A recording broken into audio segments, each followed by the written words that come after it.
Welcome to KDH Vlog! Good morning, good afternoon, good evening sa aking mga viewers ngayon na nanonood. So today's video ay continuation na rin sa naging mga na-share ko this past days. So kung mapapansin nyo guys, itong story ko na to, first part, sinare ko doon kung ano yung ginawa ko para makapag-apply dito sa Hong Kong. And sa mga viewers ko pa po na hindi pa nakapanood doon sa first part ng kwento ng buhay kung paano ako pumunta dito sa Hong Kong. At ayan, kung gusto nyo ring malaman kung ano yung naging kwento ko, panoorin yung first part ng aking video ng aking kwento. And then the second part naman ay yung kung ano yung mga nangyari pagdating ko dito sa Hong Kong, mula doon sa airport hanggang makarating ako ng agency. Ayan, napaka-importante din po na mapanood nyo yon kung ano man yung mga shinare ko doon, kasi lalong lalo yung mga first timer dyan na mag-abroad, walang alam, wala pang mga ibang idea, walang kaalam-alam kung ano yung mga nangyayari kapag once na ayan pumupunta tayo dito sa ibang bansa. Panoorin yung second part, kasi first and second part, dahil ayan marami kayong matututunan at saka meron po talaga kayong matutunan na lesson. Ang dami kong hindi ini-expect na mangyayari sa akin. Tapos dito pa talaga sa abroad nangyari. Sa mga viewers ko pa po dyan na curious about sa life namin bilang isang DH, bilang isang OFW dito sa abroad.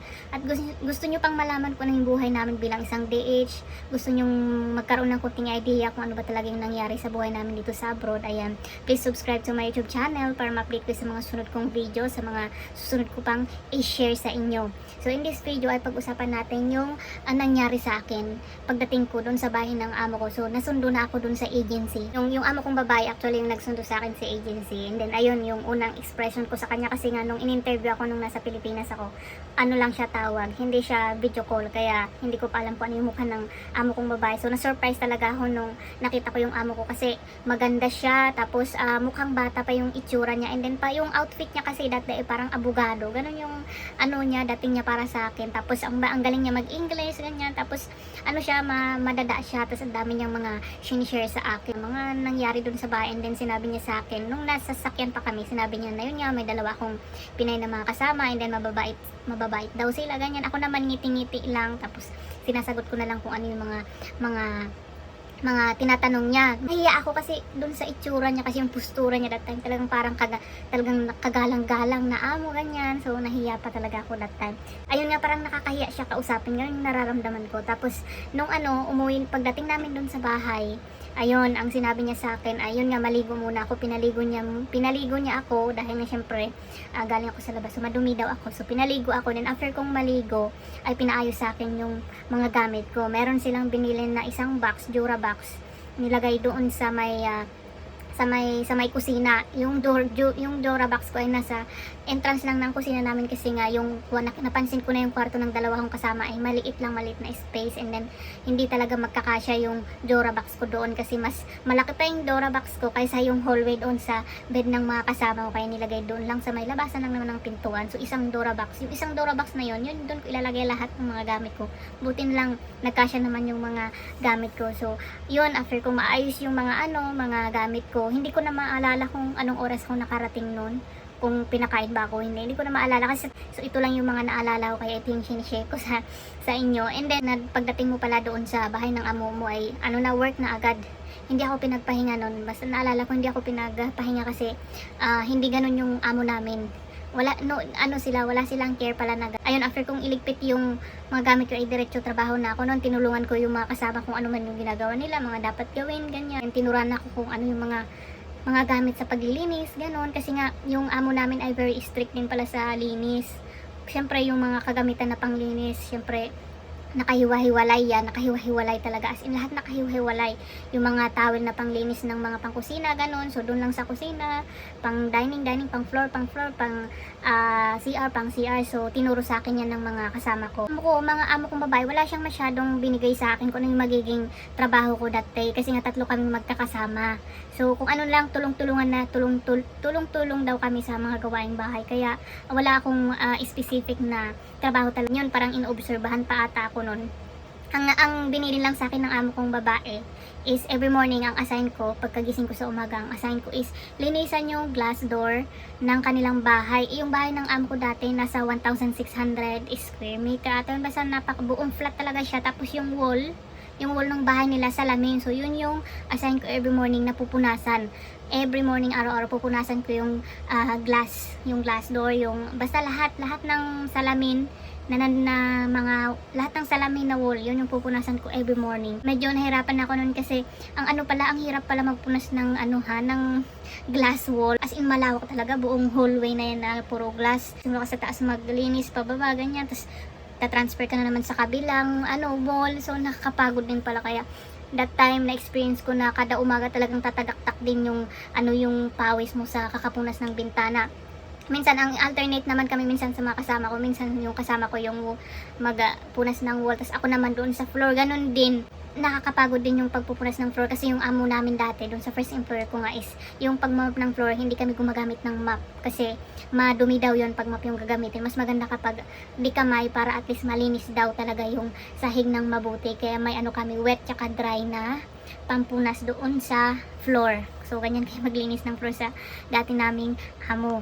So doon sa first day ko doon guys, talagang tuloy-tuloy yung tuloy-tuloy yung trabaho namin, wala kaming pahinga guys. Kinagabihan, napansin ko rin na parang late nga. Late kaming kumakain ng dinner. Late kaming kumain ng dinner kasi late din nagluluto yung mga kasama ko ng dinner namin. Tapos napansin ko din na kapag kumakain sila ng dinner, yung mga amo ko, kailangan naming hintayin na matapos sila kasi kung ano man yung tira nilang pagkain, yun pala yung ulam namin. After namin kumain ng dinner, yun magliligpit kami sa kusina, yung isa magugas ng plato, yung isa naman magpupunas ng linisan yung malaking table na glass na table pa naman yun. So after malinisan yun, kailangan ding linisan yung sahig ng dining area kasi nga syempre after eating nga daw is madumi, malagkit, so kailangang linisan yan. So yung isa nagugas, yung isa maglilinis doon sa sahig doon sa may dining area, yung isa naman magbabantay ng baby kasi pagdating ko doon, bali dalawang babae na malalaki na yung alaga namin dati na babae, dalawang malalaki nasa 8 or 9 years old, something ganun yung babae.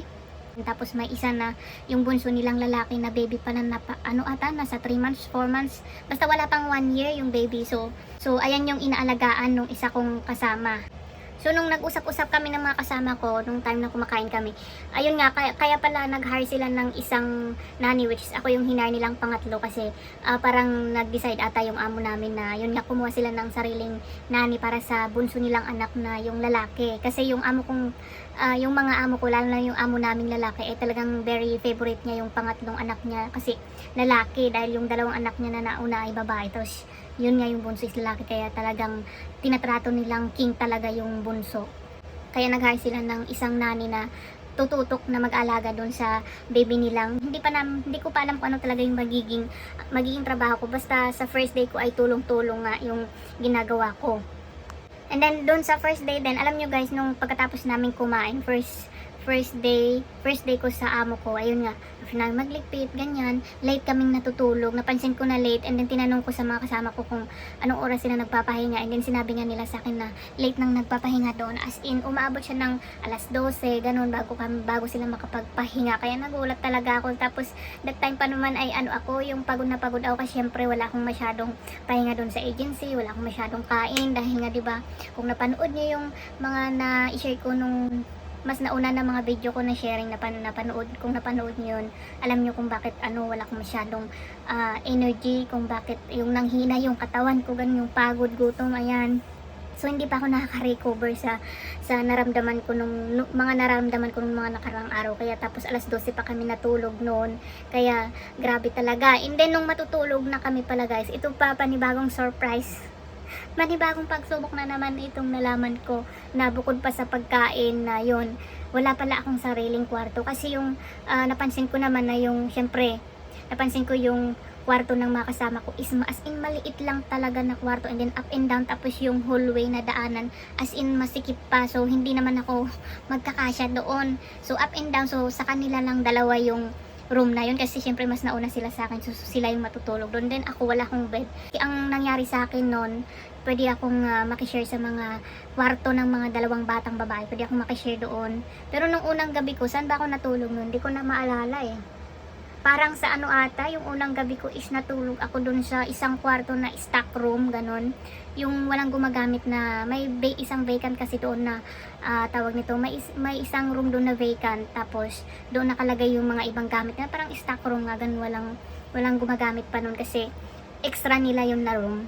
So doon ako natulog. So ang kapag matutulog ako ng gabi, meron silang piniling isang foam doon. So kukunin ko yun sa kwarto ng mga kasama ko, yung foam na yun. Doon ko ilalatag doon sa may storage room kung saan ako matutulog. Kung saan man ako matutulog, doon ko ilalatag yung foam ko na yun. Kailangan kukunin ko yung unan ko, yung blanket ko, ganun. Tapos pagkagising ko ng umaga, syempre yung mga foam ko, yung unan, kumot ko, ibabalik ko ulit doon sa kwarto ng mga kasama ko. Doon ko ilalagay, doon ko itatabi.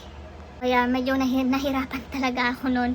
Pero ayun talaga, wala naman tayong magagawa. So na-surprise lang talaga. Hindi ko expect na ganyan yung mangyari sa akin.